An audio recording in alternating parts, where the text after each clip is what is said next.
സാക്ഷാൽ Steven Spielberg direct ചെയ്ത് produce ചെയ്ത ഏറ്റവും പുതിയ സയൻസ് ഫാന്റസി സിനിമയാണ് ഡിസ്ക്ലോഷർ ഡേ.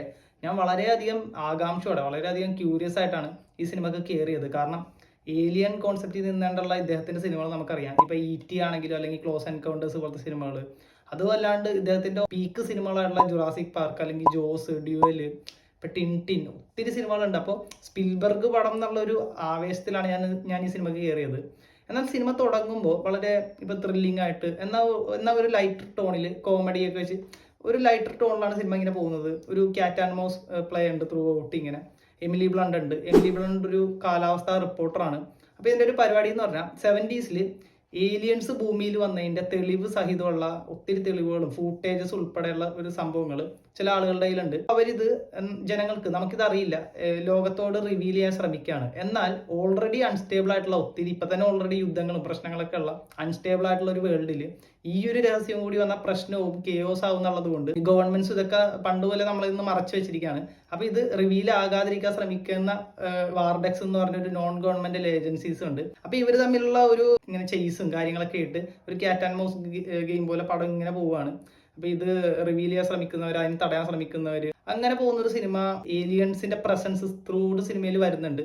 അങ്ങനെ അത് ക്ലൈമാക്സിലാണ് ഏലിയൻസിനെ റിവീൽ ആക്കുന്നതും ഒക്കെ. അങ്ങനെ സിനിമ തീർന്നപ്പോൾ എനിക്ക് മൊത്തത്തിൽ ഫീൽ ചെയ്തത്, ഇതിലെവിടെയും ആ ഒരു സ്പിൽബർഗിന്റെ പടത്തിലുള്ള ഇപ്പൊ ടിയിലാണെങ്കിലും ക്ലോസ് എൻകൗണ്ടേഴ്സിലൊക്കെ ഉള്ള ആ ഒരു വാവ് ഫാക്ടർ മിസ്സിംഗ് ആയിരുന്നു.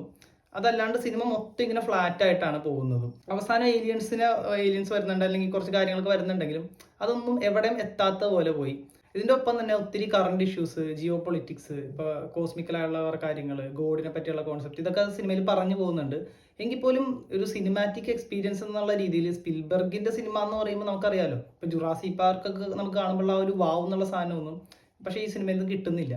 ഇതിൽ ക്ലൈമാക്സിൽ ഏലിയൻസിനെ കാണിക്കുമ്പോഴാണെങ്കിലും ഇതിൽ തന്നെ സ്പിൽബർഗിന്റെ ഒത്തിരി സിനിമകളുടെ റെഫറൻസ് ഒക്കെ അതിൽ വരുന്നുണ്ട്. എങ്കിലും അതിലിപ്പോ ടിയിൽ നേരത്തെ പറഞ്ഞിട്ടുള്ള കാര്യങ്ങളാണെങ്കിലും, അതായത് ഇപ്പൊ ഏലിയൻസ് വന്ന മനുഷ്യർ അവരെ ടോർച്ചർ ചെയ്യുക, അല്ലെങ്കിൽ മനുഷ്യർ അവരെ എക്സ്പെരിമെന്റ് ചെയ്യാൻ വേണ്ടി ഉപയോഗിക്കും, അതായത് ക്രൂരരായിട്ടുള്ള മനുഷ്യരാണ്, ഇങ്ങനത്തെ പറഞ്ഞ് വഴിയ കോൺസെപ്റ്റ് ഒക്കെ തന്നെ അത് എന്തിനോ വേണ്ടി തിളച്ച സാമ്പാർ പോലെ എനിക്ക് തോന്നിയത്. ചുമ്മാ ഒരു പടം, ഒരു നനഞ്ഞ പടക്കം പോലെയാണ് ഫീൽ ചെയ്തത്. ഇതിന് മുമ്പുള്ള കുറച്ച് വർഷങ്ങൾക്ക് മുമ്പ് ഇറങ്ങിയ സ്പിൽബർഗിന്റെ പടങ്ങളാണെങ്കിൽ നമുക്കറിയാം, റെഡി പ്ലെയർ വൺ അല്ലെങ്കിൽ ടിൻ, ബ്രിഡ്ജ് ഓഫ് സ്പൈസ് ഒക്കെ പോലെ അദ്ദേഹത്തിന് എവിടെയും ആ ഒരു ഗ്രിപ്പൊന്നും നഷ്ടപ്പെട്ടിട്ടൊന്നുമില്ല.